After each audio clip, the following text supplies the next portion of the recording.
दोस्तों, SP madam अपनी गाड़ी से कहीं जा रही थी। तभी अचानक से रास्ते में उसे कुछ भीड़ दिखाई देती है और जैसे ही मैडम उतरकर देखने लगती है तो उसे देखता है कि कुछ लोग एक व्यक्ति पर पिटाई लगा रहे हैं। इसके बाद मैडम उन लोगों को इधर उधर करती है और पीटने वाले व्यक्ति को देखते ही बड़ी हैरान हो जाती है, क्योंकि दोस्तों, वह जो पिटने वाला व्यक्ति था वह और कोई नहीं, उसी का तलाकशुदा पति था, जिससे कुछ दिनों पहले उसका तलाक हो गया था। इसके बाद इस कहानी में कुछ ऐसा होता है जिसकी किसी ने कल्पना भी नहीं की होगी। क्या हुआ था इस कहानी में? इससे आगे पूरी कहानी की सच्चाई जानने के लिए वीडियो को अंत तक जरूर देखें। उत्तर प्रदेश के लखनऊ के अंदर एक लड़का रहा करता है जिसका नाम है राकेश। राकेश के पास ढेर सारी जमीन जायदाद है। रुपए पैसों की उसे कोई भी दिक्कत नहीं है और वह शादी के योग्य भी हो गया है। यानी कि जो कुछ उसे पढ़ाई करनी थी वो पढ़ाई लिखाई तो उसने कर ली है और उसके बाद अब उसकी शादी का समय आ गया है तो उसके माता पिता उसके लिए लड़की ढूंढते हैं और ढूंढते ढूंढते उन्हें एक लड़की मिल भी जाती है। लड़की का नाम होता है नीतू। नीतू जो कि गाजियाबाद की रहने वाली है और पढ़ी लिखी है, उसने ग्रेजुएशन कर ली है और ग्रेजुएशन करने के बाद उसके माता पिता उसके लिए भी शादी के लिए लड़का ढूंढने लगते हैं। तो दोनों के घर वालों को एक दूसरे का रिश्ता पता चल जाता है और उसके बाद दोनों की एक दूसरे से शादी तय कर दी जाती है, क्योंकि नीतू के माता पिता के पास भी ठीक ठाक जमीन जायदाद थी और इधर जो राकेश है उसके पास भी ठीक ठाक जमीन जायदाद है। तो इसके बाद वो लोग दोनों की शादी करा देते हैं और शादी होने के बाद नीतू राकेश के घर में पहुंच जाती है। वहां जाने के बाद अच्छी तरह से राकेश के घर को संभालने लगती है और कोई भी कैसी भी दिक्कत नहीं होती है। नीतू का पति राकेश नीतू से प्यार किया करता है और उसकी हर छोटी मोटी इच्छाओं की पूर्ति किया करता है। इसके बाद एक दिन अचानक से नीतू की एक फ्रेंड जो कि पढ़ने लिखने में काफी ज्यादा होशियार थी और वो पढ़ लिख कर एक बड़ा अधिकारी बन गई थी, वह उससे मिलने के लिए आती है और जैसे ही वह उससे मिलने के लिए आती है तो उसके ठाठ बाट देखकर नीतू के दिल में भी बड़ा अधिकारी बनने की इच्छा जाग जाती है, क्योंकि उस टाइम पर जब वह दोनों पढ़ा करती थी तो नीतू उस लड़की से ज्यादा होशियार थी, लेकिन आज वो एक बड़ी अधिकारी है और नीतू ऐसे ही घर के चूल्हे चौके में रह गई है। तो इस बात को सोचकर वह सोचने लगती है कि क्यों ना मैं भी पढ़ाई लिखाई करूं और पढ़ाई लिखाई करने के बाद मैं भी आईपीएस ऑफिसर बन जाऊं। इसके बाद जब उसकी सहेली वहां से चली जाती है तो वह अपने पति से इस बारे में बात करती है। कहती है कि देखो, ये मेरी सहेली है और ये पढ़ाई लिखाई में मुझसे कमजोर थी, लेकिन आज एक बड़ी अधिकारी है और मैं ऐसे ही घर के अंदर काम धंधा करती हुई रह गई हूं। इसके बाद उसके पति पूछने लगते हैं कि बताओ फिर तुम क्या चाहती हो? तो वो कहती है कि मैं भी एक बड़ा अधिकारी बनना चाहती हूं, जो कुछ ये कर सकती है वो मैं भी कर सकती हूं। अब इस बात को सुनने के बाद जो राकेश होता है वो उससे कहने लगता है कि ये तो बड़ी अच्छी बात है, लेकिन उसके लिए मुझे माता पिता से आज्ञा लेनी होगी, क्योंकि रुपया पैसा तो हमारे पास काफी है, लेकिन एक पद की कमी थी। अगर तुम बड़ा अधिकारी बन जाती हो तो उस कमी की भी पूर्ति हो जाएगी।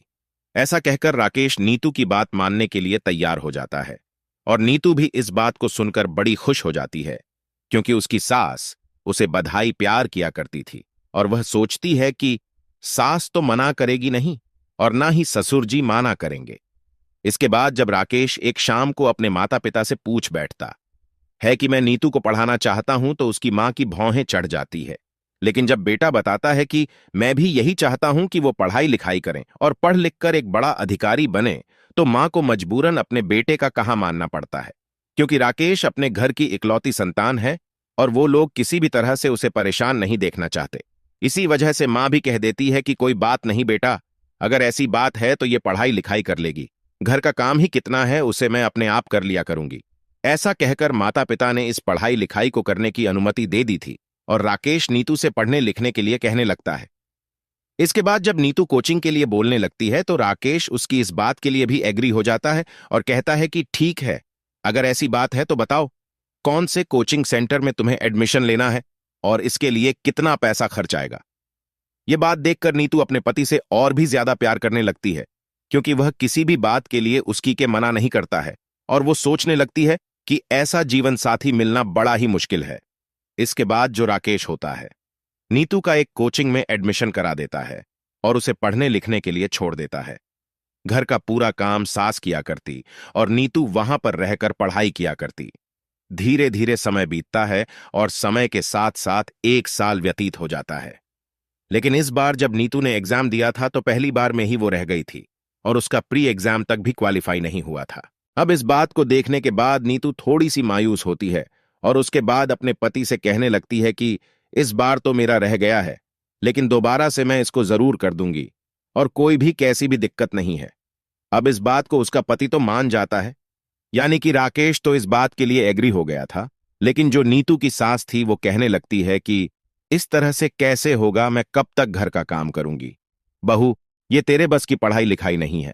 अगर तू इसमें थोड़ा बहुत भी करती तो भी हम मान लेते, लेकिन ये चीज तुझसे नहीं हो पाएगी।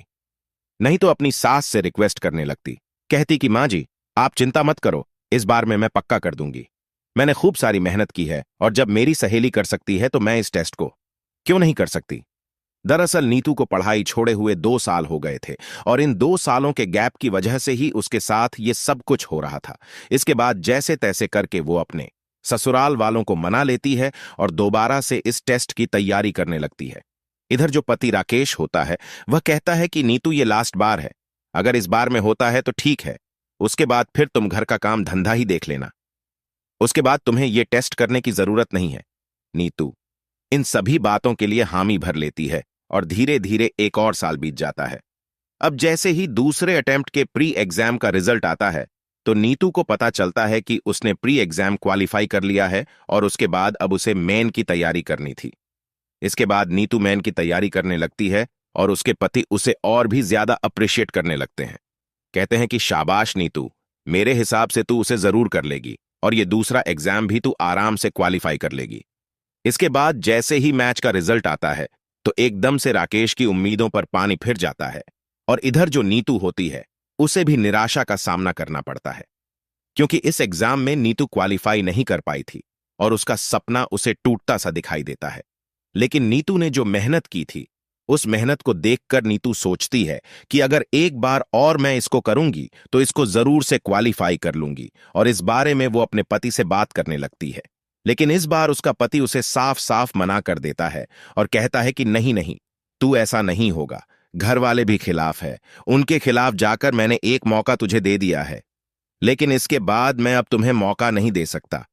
इस बात को सुनने के बाद नीतू को यह बात बुरी लगती है और कहने लगती है कि नहीं राकेश, मैंने बहुत ज्यादा मेहनत की है और मैं तो इसे एक बार करके रहूंगी। अब जब राकेश की बात नीतू नहीं मानती है तो उसके बाद राकेश को गुस्सा आता है और वह चिल्लाकर नीतू से कहने लगता है कि अब मैंने तुमसे कह दिया ना, इसे बंद कर दो तो तुम्हें बंद ही कर देना चाहिए। लेकिन अब तक नीतू के ऊपर इस बात का जुनून सवार हो गया था कि वह कैसे भी करके इस टेस्ट को क्लियर करेगी और एक बड़ा अधिकारी बनेगी, तो इसी वजह से वह अपने पति से उल्टा सीधा बात करने लगती है और कहती है कि मैं तो इस टेस्ट को कर रहूंगी, तुम चाहे जो भी कर लो। अब जब राकेश की मां इस बात को सुनती है कि बेटे की बहू उसे उल्टी जबान लगा रही है तो वह एकदम से वहां पर आ जाती है और अपने बेटे से कहने लगती है कि बेटा, बस इसी तरह से रहना है, क्या इस तरह से तुझसे जबान लड़ाएगी तो फिर तू क्या कर लेगा। अब यह बात सुनकर जो राकेश होता है वह अपनी पत्नी को धमकाने लगता है, लेकिन उसकी जो पत्नी होती है वह फिर से उसे जबान लड़ाने लगती है। अब यह सब कुछ देखकर राकेश और नीतू के बीच में परिस्थितियों ऐसी पैदा हो जाती है कि जो राकेश होता है वह नीतू पर हाथ उठा देता है। अब जैसे ही राकेश ने नीतू पर हाथ उठाया था तो उसे इस बात का बड़ा ही बुरा लगता है और वह सीधा अपने पिता के पास फोन कर देती है और रूठ कर मायके चली जाती है। अब राकेश के यहां से नीतू रूठ कर चली गई थी और वहीं पर जाकर बैठ जाती है। उसका पिता उसे समझाने की कोशिश करता है कि बेटी, ऐसे झगड़े हर घर में हो जाया करते हैं, लेकिन इसका मतलब यह नहीं होता कि तुम रूठ कर यहां पर आ जाओ और अपने घर पर वापस जाओ ही नहीं। लेकिन नीतू अपने पिता से कह देती है कि नहीं पिताजी, ऐसा नहीं है, दरअसल मैं इस पढ़ाई को करना चाहती हूं, अगर वो मुझे इस पढ़ाई को नहीं करवाएंगे तो मैं उसे घर में बिल्कुल से भी नहीं जाऊंगी।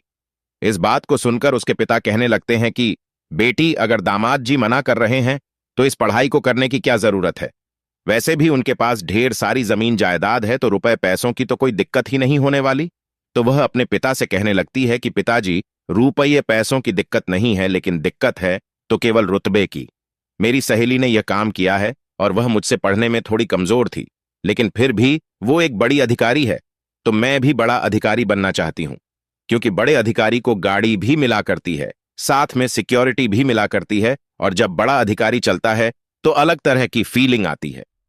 ऐसा कहकर वह अपने पिता से इस पढ़ाई को करने के लिए कहने लगती है। तो जो नीतू का पिता होता है वह राकेश के पास फोन मिलाता है और कहता है कि बेटा, अगर बेटी की जिद है तो एक बार इसे चांस देकर और देख लो। ये कह रही है कि एक बार में क्वालिफाई कर लूंगी और ये इसकी जिद ही समझ लो।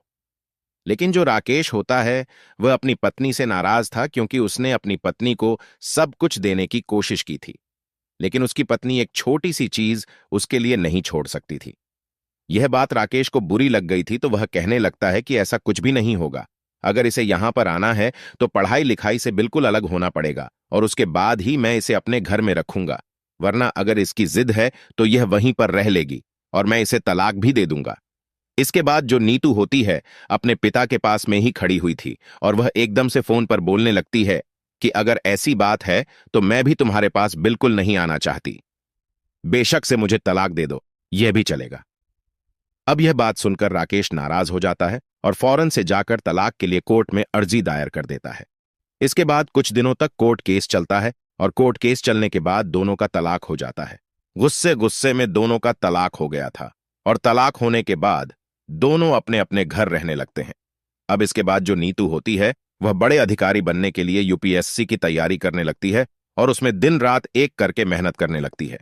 उसका पिता सोचता है कि अगर बेटी का सपना है तो एक बार इसे कोशिश कर लेने देते हैं। वैसे भी इसका तलाक हो गया है तो कोई बड़ी बात नहीं है। इस बात को सोचकर उसका पिता अच्छी से अच्छी कोचिंग में उसका एडमिशन कराता है और वहां से वह पढ़ाई लिखाई करने लगती है। धीरे धीरे समय बीतता और समय के साथ साथ इस बार नीतू का यूपीएससी का टेस्ट क्लियर हो जाता है। उसको एक आईपीएस ऑफिसर का कैडर मिलता है और इस बात को देखकर वह बड़ी खुश होती है, क्योंकि उसका सपना पूरा हो गया था, जिस सपने को वह काफी दिनों से जीना चाहती थी। पिता को यह बात पता चलती है तो वह भी इस बात की बड़ी खुशी मनाते हैं और सोचते हैं कि चलो कोई बात नहीं, बेटी का तलाक तो भले ही हो गया है लेकिन फिलहाल अब उसकी जिंदगी सेट हो गई है।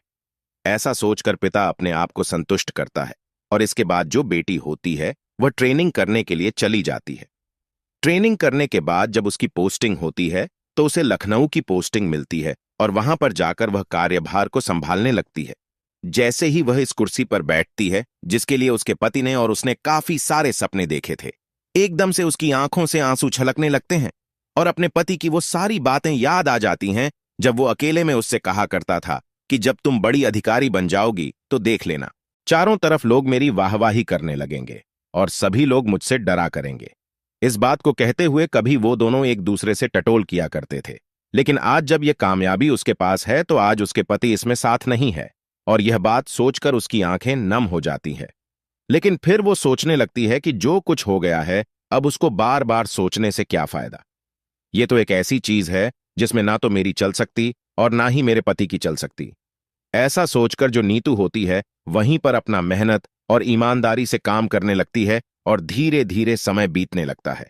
अभी उसको ज्वाइन करे हुए लगभग 2 से 3 महीने हुए थे और 2-3 महीने बाद एक दिन जब वह अपने ऑफिस से अपने निवास स्थान के लिए जा रही थी, तभी अचानक से रास्ते में एक सरकारी हॉस्पिटल पड़ता है। तो सरकारी हॉस्पिटल के बाहर कुछ लोगों की भीड़ एक व्यक्ति पर पिटाई लगा रही थी।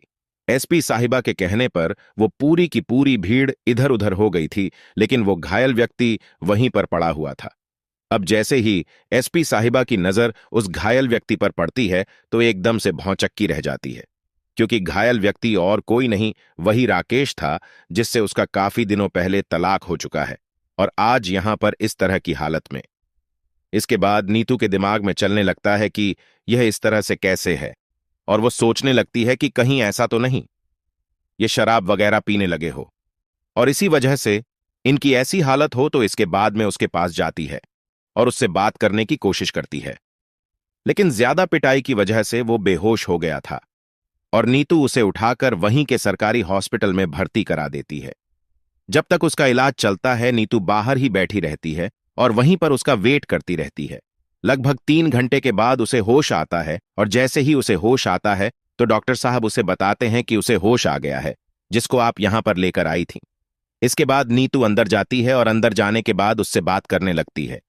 कहती है कि राकेश, तुम्हारी हालत ऐसी कैसे हो गई, आखिर क्या हुआ है तुम्हें, और वो लोग कौन थे और किस वजह से तुम्हें पिटाई लगा रहे थे। अब जब राकेश देखता है कि सामने और कोई नहीं नीतू है और वो भी सरकारी अधिकारी बन चुकी है, क्योंकि फिलहाल नीतू ने अपनी वर्दी पहन रखी थी, और जब राकेश नीतू को वर्दी में देखता है तो एकदम से उसकी आंखें छलकने लगती हैं। कहता है कि नीतू, तुम यहां पर क्या कर रही हो। इसके बाद नीतू उसे बताती है कि कुछ लोग तुम्हें वहां पर पीट रहे थे। तभी मैं वहां से गुजर रही थी तो मैंने ही तुम्हें बचाया है, और बचाने के बाद तुम होश में नहीं थे, और इसी वजह से मैंने तुम्हें उठाकर यहां पर भर्ती करा दिया है। लेकिन मैं जानना चाहती हूं कि वो लोग तुम पर पिटाई क्यों लगा रहे थे? क्या तुमने कोई गलत काम किया है? तो इसके बाद राकेश कहने लगता है कि हां, मैंने एक गलत काम किया था और उसी की सजा आज तक भुगत रहा हूं। अब इस बात को सुनकर नीतू थोड़ी सी हैरान होती है और पूछने लगती है कि कौन सा गलत काम किया है। देखो, अगर तुमने गलत काम किया है तो यहां की फिलहाल एसपी मैं ही हूं, और मैं तुमको बिल्कुल भी माफ करने वाली नहीं हूं। इस बात को सुनकर राकेश कहने लगता है कि हां, मुझे पता है कि तुम मुझे माफ नहीं करोगी, क्योंकि वो गलत काम मैंने तुम्हारे साथ ही किया है। अगर मैं उस टाइम पर तुम्हें लेने के लिए दोबारा से आ जाता और तुम्हें एक और मौका दे देता, तो आज हम सभी लोग साथ रहते और कोई भी कैसी भी दिक्कत नहीं होती। इस बात को सुनकर नहीं तो थोड़ी सी गहन सोच विचार करने लगती है और सोचने लगती है कि राकेश के माता पिता को तो कुछ नहीं हो गया, जिस वजह से इसको पिटाई लग रही थी, तो पूछने लगती है कि राकेश क्या हुआ है? साफ साफ मुझे बताओ, पहेलियां तो मत ही बुझाओ। अब इस बात को सुनकर राकेश उसे बताने लगता है कि नीतू, जब तुम चली गई थी तो उसके बाद माता पिता की मर्जी से मैंने एक और लड़की से शादी कर ली, लेकिन उस लड़की ने मेरी जायदाद देखकर मुझसे शादी की थी और उसके परिवार वाले मुझसे पैसा ऐंठना चाहते थे। अब जैसे ही पहली बार उसे बच्चा होने वाला था, तो बच्चा होने के दौरान अचानक से उसकी मौत हो जाती है। लेकिन यह बात जैसे ही मेरे सास ससुर को पता चलती है, तो वो लोग इस बात पर बहुत जोर से भड़क जाते हैं और उल्टा मुझ पर इस बात का ब्लेम डालने लगते हैं कि तुमने अपनी पत्नी की अच्छे से देखभाल नहीं की, इसी वजह से इसकी मौत हो गई है और इसके जिम्मेवार तुम हो। वो कैसे भी करके मुझसे पैसा उठाना चाहते थे और इसी वजह से उन लोगों ने यह कहानी गढ़ी थी। अब इसके बाद जब मैं उनसे विरोध करने लगता हूं, तो वो लोग कुछ लोगों को अपने साथ लेकर आए थे और वही लोग यहां पर मिलकर मुझ पर पिटाई लगा रहे थे। अब यह बात सुनकर नीतू के समझ में आ जाता है कि किस वजह से राकेश को पिटाई लग रही थी, क्योंकि नीतू अभी तक कुछ दिनों यहां पर काम कर चुकी थी और काम करने के बाद ये सारी बातें उसको समझ में आने लगी थीं। क्योंकि अक्सर ऐसा हुआ करता है कि पैसे ऐंठने की वजह से झूठे मुकदमे भी लोगों पर दर्ज करवा दिए जाए करते हैं, ताकि उनसे पैसे लिए जाए और पैसे लेने के बाद अपने जीवन को व्यतीत किया जाए। इसके बाद राकेश नीतू की तरफ गौर से देखता है और गौर से देखने के बाद नीतू से कहने लगता है कि नीतू, क्या तुमने दूसरी शादी कर ली? तो नीतू कहती है कि नहीं राकेश, मैंने दूसरी शादी नहीं की है। दरअसल अभी कुछ दिनों पहले मेरी पोस्टिंग यहां पर हुई है और अभी तक दूसरी शादी के बारे में सोचा नहीं है। तो राकेश इस बात को देखकर कुछ सोचता है और कुछ कहना चाहता है, लेकिन फिलहाल वह उससे कुछ कह नहीं पाता है और कहता है कि ठीक है नीतू, अब मैं ठीक हूं, अब तुम बेशक से यहां से चली जाओ, अब तुम्हारा यहां पर कोई भी काम नहीं है। इसके बाद नीतू वहां से जाने लगती है और जाते जाते कई बार वह मुड़ मुड़ कर राकेश की तरफ देखती है। नहीं तो वहां से चली गई थी और राकेश मन के अंदर बहुत गहन सोच विचार करता है इस बारे में कि नीतू बड़ी अच्छी लड़की थी, क्योंकि जब उन दोनों का तलाक हुआ था तो तलाक के एवज में कुछ रकम कोर्ट ने तय की थी, लेकिन नीतू ने उसे लेने से मना कर दिया था और कहा था कि मुझे रुपए पैसों की कोई भी दिक्कत नहीं है, मैं अपनी मर्जी से तलाक ले रही हूं, तो ये मुझे पैसा क्यों देंगे? ऐसा कहकर उसने रकम लेने से मना कर दिया था। और इसके बाद जब उसकी दूसरी शादी हुई है तो उसकी पत्नी के घरवाले उसे खामखा पिटाई लगा रहे हैं और सोच रहे हैं कि किसी भी तरह से इससे पैसे ऐंठे जाएं। अब इसके बाद वही होता है जो राकेश को डर था। राकेश के ससुराल वालों ने उस पर केस कर दिया था और कहा था कि 18 लाख दो और बाद हम राजीनामा करेंगे। राकेश के पास रुपए पैसों की तो कोई भी कमी नहीं थी, लेकिन उसके पैसे कहीं पर अटके हुए थे और वह 6 महीने बाद आने वाले थे। तो वह अपने ससुराल वालों से बात करता है कि ऐसा करना, 6 महीने बाद मैं आपको पैसे दे दूंगा, लेकिन उससे पहले आप इस केस के चक्कर को बंद कर दो और कोई भी कैसी भी दिक्कत नहीं है। वह लोग मना कर देते हैं तो राकेश अपनी तलाकशुदा पत्नी नीतू के पास जाने का फैसला करता है और वहां पर जाकर उससे बात करने लगता है। अब जब नीतू पूरी तरह से राकेश की समस्या को सुनती है तो वो कहने लगती है कि देखो, लड़की वालों का पक्ष है और उनकी बेटी की जान चली गई है, तो इसमें मैं तुम्हारी कोई भी मदद नहीं कर सकती। वो जैसा कह रहे हैं वो चीज तुम्हें माननी होगी, उन्हें पैसे तो देने ही होंगे। तो राकेश कहता है कि ठीक है, अगर ऐसी बात है पैसे देने होंगे तो तुम उनसे कहकर मुझे 6 महीने की मोहल्लत दे दो और उसके बाद मैं उनके पैसे दे दूंगा, लेकिन उससे पहले केस को बंद कर दें, क्योंकि चारों तरफ इस बात से बदनामी हो रही है। अब इस बात को सुनकर नीतू कहने लगती है कि क्यों तुम्हारे पास पैसे नहीं है, तो राकेश कहने लगता है कि पैसे तो है, लेकिन 6 महीने बाद मेरे पैसे वापस आने हैं। अब इस बात को सुनकर नीतू कुछ सोचने लगती है और सोचकर कह देती है कि ठीक है, अगर ऐसी बात है तो मैं तुम्हें पैसे दे देती हूं और उन पैसों से तुम अपनी जान छुड़ा लेना और उसके बाद में मेरे पैसों को लौटा देना। यह सुनकर राकेश, जो कि मजबूर था नीतू से पैसे लेने के लिए, और वो कहता है कि ठीक है, अगर ऐसी बात है तो तुम ही पैसे दे दो और उनसे हमारा राजीनामा हो जाएगा। राजीनामा होने के बाद नीतू राकेश से बात करने लगी थी। इधर जो राकेश था वह भी नीतू से बार बार मौके ढूंढा करता बात करने की। थोड़े थोड़े करके उसे पैसे लौटाता है और यह बात नीतू को भी समझ में आ जाती है।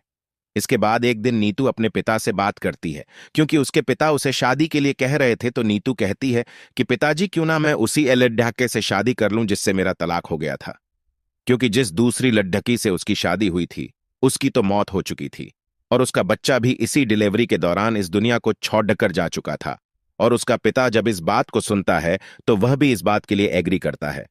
2 दिन बाद उसका पिता सीधा राकेश के घर पहुंच जाता है और वहां जाकर दोबारा से अपनी बेटी की शादी की बात करने लगता है। राकेश जब यह बात सुनता है तो एकदम से अपने माता पिता से इसलिए हामी भर लेता है। कहता है कि मैं भी यही चाहता था, लेकिन जो कुछ भी हमने नीतू के साथ किया है उस वजह से मैं उनसे कह नहीं पा रहा था। इतनी ही देर में राकेश की मां भी वहां पर आ जाती है और हाथ जोड़कर नीतू के पिता के सामने कहने लगती है कि हमारी पहली बहू तो देवी थी, क्योंकि दूसरी बहू ने आकर उन्हें सब कुछ दिखा दी थी, जिस वजह से वो नीतू को देवी का रूप बता रहे थे। इसके बाद दोनों की बातें तय हो जाती हैं। बातें तय होने के बाद दोनों की दोबारा से शादी हो जाती है। शादी होने के बाद अब दोनों एक दूसरे के साथ हंसी खुशी अपना जीवन व्यतीत कर रहे हैं और अब उस घर के अंदर पैसे के साथ साथ एक सरकारी पोजीशन भी है, जिसकी वजह से सभी लोग राकेश की गांव में इज्जत करने लगते हैं। जिनको भी इस बात के बारे में पता चलता है कि इस तरह से हुआ था तो लोग बड़ा ही आश्चर्य मानते हैं कि इस तरह से कैसे हो गया और ये चीज होना लाजमी नहीं था। तो दोस्तों, ये थी आज की कहानी। आपको कैसी लगी कमेंट बॉक्स में बता देना। बाकी वीडियो अच्छी लगी हो तो वीडियो को लाइक और चैनल को सब्सक्राइब जरूर करें, ताकि हमें थोड़ा सा हौसला मिले आप लोगों के लिए ऐसे अच्छे अच्छे वीडियो बनाने के लिए। इन कहानियों को सुनाने का उद्देश्य किसी को परेशान करना बिल्कुल भी नहीं है। यह कहानी आपको इसलिए सुनाई जाती है ताकि आप लोग इन कहानियों में से कुछ ना कुछ सीख सके और अपने जीवन में उस चीज को अप्लाई कर सको। मिलते हैं किसी अगली वीडियो में नए टॉपिक के साथ। तब तक के लिए जय हिंद, जय भारत। आप सभी का बहुत बहुत धन्यवाद।